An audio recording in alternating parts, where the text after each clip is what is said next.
Audio book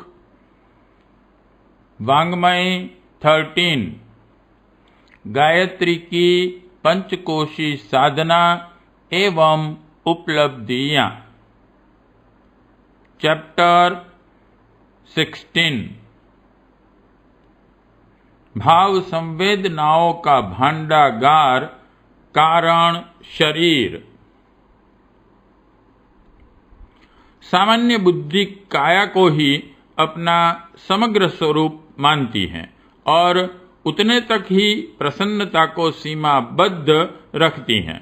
शारीरिक स्वार्थ ही मनुष्य के लक्ष्य बनकर रहते हैं।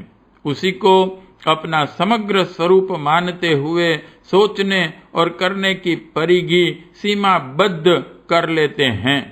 शोभा, सज्जनता, समर्थता, संपन्नता, सरसता ही शरीर को रुचते हैं। इसलिए उन्हीं के निमित्त समूचा प्रयास नियोजित रहता है। पर प्रायः यह भुला ही दिया जाता है कि स्थूल के भीतर दो अन्य सत्ताएं भी विद्यमान हैं।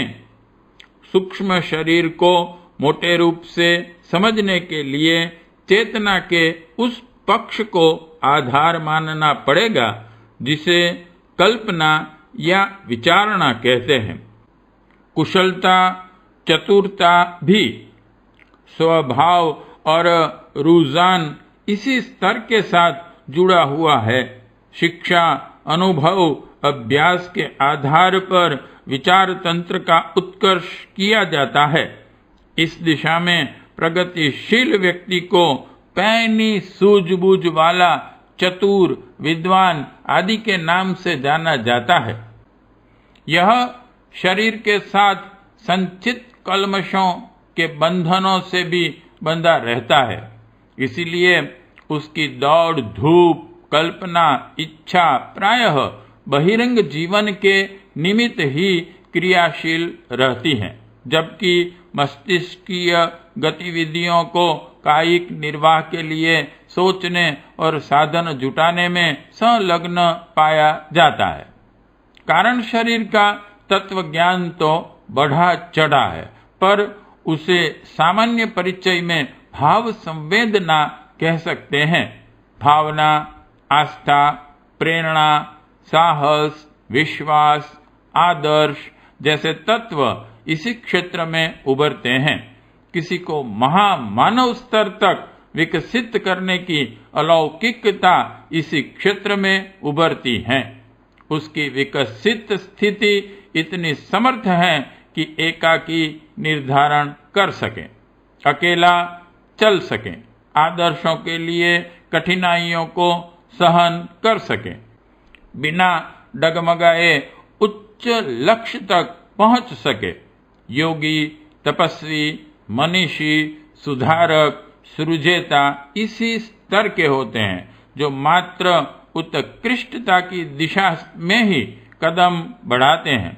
विचार तंत्र और क्रिया तंत्र को साथ साथ घसीट ले चलने की क्षमता परिष्कृत कारण शरीर में ही होती है। साथ ही यह बात भी है कि इस क्षेत्र पर यदि अनैतिक अवांछनीयता अधिकार जमा लें तो व्यक्ति को घिनौने स्तर का अपराधी, आतताई और असुर भी बना देती हैं। इसलिए व्यक्तित्व का स्वरूप निर्धारित करने एवं उसे भला बुरा, समुन्नत अधपतित बनाने वाली उमंगे भी वहीं से उठती हैं। मानवीय गरिमा के अनुरूप जीवन जी सकना और महामानवों का स्तर अपना सकना जिस आधार पर संभव होता है उसे कारण शरीर ही कहना चाहिए। कर्म स्थूल शरीर से बन पड़ते हैं, विचार सूक्ष्म शरीर में उठते हैं और भाव संवेदनाओं का उद्गम कारण शरीर को समझा जा सकता है। उदार चेतना, संवेदनशील, आदर्शवादी, परमार्थी स्तर उन्हीं का होता है जिनका कारण शरीर परिष्कृत हो। सूक्ष्म शरीर के विकृत विपन्न होने पर कुकल्पनाएं उठती हैं। चंचलता छाई रहती है, असंबंध भटकाव का दौर चढ़ा रहता है, आदतें बिगड़ती हैं और स्वभाव घटिया हो जाता है। फलस्वरूप मानसिक उद्वेग बने रहते हैं। क्रोध, आतुरता, निराशा, चिंता, ईर्ष्या, प्रतिशोध, महत्वाकांक्षाओं का ऐसा उफान उठता रहता है जिसे समुद्र में उठने वाले ज्वार भाटे या उष्ण वायु में बनने वाले चक्रवात के समतुल्य समझा जा सके। मानसिक तनाव रहने पर शरीर भी स्वस्थ नहीं रह सकता, क्योंकि मात्र आहार विहार पर ही स्वस्थता निर्भर नहीं है, वरन उस तंत्र के संचालन के उपयुक्त ऊर्जा मन क्षेत्र में ही मिलती है। उद्वेग उभरने पर भूख, प्यास, नींद तक गायब हो जाती हैं और असंतुलित मन स्थिति में व्यक्ति सन की, विक्षिप्त, उन्मादी जैसा आचरण करने लगता है। दूरदर्शिता कुंठित हो जाने पर सामान्य गतिविधियां एवं निर्धारणें भी ठीक तरह नहीं बन पड़ती। इतना ही नहीं, भीतरी अंग अवयवों पर इतना दबाव पड़ता है कि जहां तहां से जिस तिस प्रकार की रुग्णता उभरने लगती है। बाह्य प्रभाव की प्रतिकूलता से जितना अनिष्ट होता है, उससे कहीं अधिक अनर्थ मानसिक असंतुलन से होता है। स्वास्थ्य बिगड़ता है और निर्णय, निर्धारण, क्रियाकलाप उल्टे होने लगते हैं। यदि शारीरिक स्वास्थ्य की तरह मानसिक सुसंतुलन का ध्यान रखा जाए तो उस स्थिति में बाह्य परिस्थितियों की प्रतिकूलता भी हंसते हंसते सहन कर ली जाती है। सही चिंतन चलता रहे तो स्वभाव में ऐसी आदत सम्मिलित नहीं हो पाती जो स्वास्थ्य बिगाड़े, मस्तिष्क तनावग्रस्त रहे, बेतुके आचरण अपनाएं और व्यवहार कुशलता के अभाव में जैसे असहयोग तथा विग्रह का सामना करना पड़ता है, उस प्रकार का त्रास सहना पड़े। मन स्थिति की विपन्नता ही अकर्मण्य करने के लिए प्रेरित करती हैं और उसी कारण परिस्थितियां ऐसी बनती हैं जिन्हें दुखद या दुर्भाग्यपूर्ण कहा जा सके। एक जैसी परिस्थितियों में जन्मे और पले व्यक्तियों में से कुछ लोकप्रिय होते हैं, साथ ही तेजी से प्रगति पथ पर दौड़ लगाते हैं।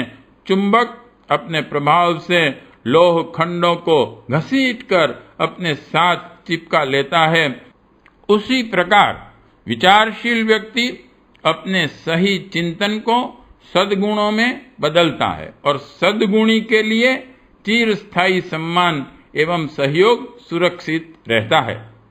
सही निर्णय, सही स्वभाव, सही आचरण, यही श्रृंखला अनेकानेक सफलताओं का आधारभूत कारण बनती है। जो इस तथ्य को नहीं समझते, वे विचार तंत्र को उच्छृंखलता के खाई खंदुकों में भटकने देते हैं। फलस्वरूप उनका व्यक्तित्व अवांछनीय है स्तर का बन जाता है। पग पग पर ठोकरें लगती हैं, हर दिशा से तिरस्कार, उपहास, विरोध बरसता है। ऐसा व्यक्ति स्वयं तो दुखी रहता ही है, साथ ही संबंध के लोगों को, मित्र परिजनों को भी विषम विपन्नता में धकेलता है। कुसंस्कारिता अपने आप में एक विपत्ति है। वह जहां भी रहती है वहीं अपने स्तर के अनेक सहयोगियों को न्योत बुलाती है। ऐसी विसंगतियों से भरा हुआ कोई व्यक्ति न तो स्वयं चैन से रहता है और न ही जिसके साथ जुड़ता है उसे चैन से बैठने देता है। ऐसों के दुर्गति ही होती है। वे कभी कहने योग्य सफलता और सज्जनों के द्वारा की गई प्रशंसा के पात्र नहीं बन पाते। स्वास्थ्य सुधारने और सुंदर संपन्न दिखने के लिए जितना प्रयत्न किया जाता है उतना ही यदि मन को सुसंस्कारी बनाने के लिए भी किया जाए तो अपेक्षाकृत कहीं अधिक लाभ में रहा जा सकता है। उपलब्धियां, साधन, संपदाएं कितनी ही अधिक क्यों न हो, उनका सदुपयोग करने की दूरदर्शी विवेकशीलता का अभाव रहे तो दुरुपयोग से अमृत भी विष बन जाता है। कुबेर को भी अभाव रह सकता है और इंद्र जैसा सर्वसंपन्न भी पतित, निंदनीय एवं अभिशप्त स्थिति में पहुंच सकता है। जिन्हें इस वस्तु स्थिति का ज्ञान है वे सूक्ष्म शरीर को, विचार तंत्र को परिष्कृत, परिमार्जित बनाने पर पूरा पूरा ध्यान देते हैं और हर परिस्थिति में हंसता हंसाता हुआ, खिलता खिलाता हुआ जीवन जीते हैं। यही है सूक्ष्म शरीर का सामान्य जीवन में सदुपयोग। कारण शरीर में भाव संवेदनाओं का भंडार है। असीम शक्ति का स्रोत यहीं से उभरता है। स्थूल शरीर को विकसित करने के लिए कर्म योग का, सूक्ष्म शरीर की प्रगति के लिए ज्ञान योग का और कारण शरीर को समृद्ध बनाने के लिए भक्ति योग का आश्रय लेना पड़ता है। पार्ट 16 समाप्त।